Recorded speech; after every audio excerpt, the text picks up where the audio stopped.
Alright, so I'm filming this on the same day as my little outburst about the Game of Thrones thing, so if I'm a bit snippy, that's why, but, if you want to hear about that, click here. I might have figured out how to annotate videos by then. Probably not.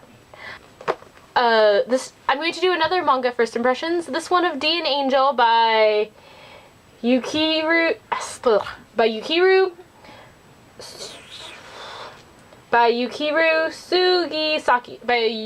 sugisaki. I knew if I pronounced it out I'd be able to say it. So this is another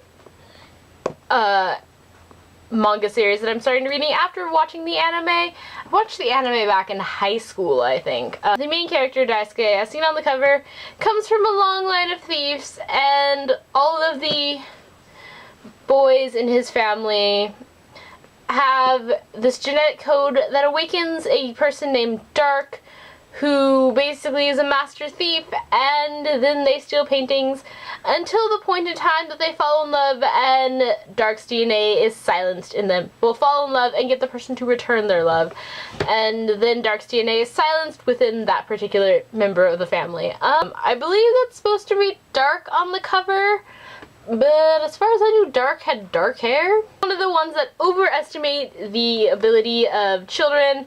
The main characters in this are in 8th grade, so they are in middle school.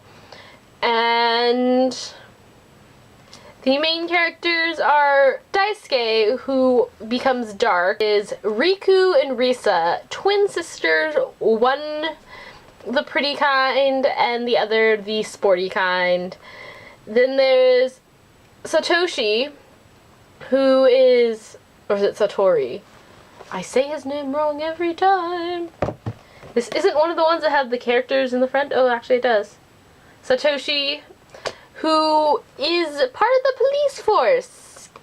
You're kind of, you find out why he's part of the police force in this, but in what universe does a 14-year-old get to join the police force? I mean, seriously. Manga, in my opinion, when it comes to how the characters act, because you have the kid who's in the police force, and then you have the completely average kid who isn't average at all, and then you have the girls who basically are their stereotypes incarnate. This feels to me like it is a shonen romance as opposed to a shoujo romance.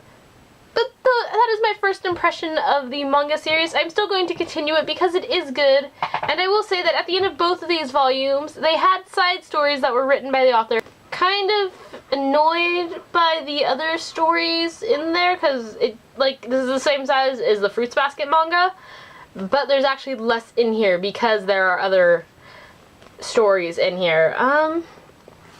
Yeah, that is my first impression. Till next time. TTYO.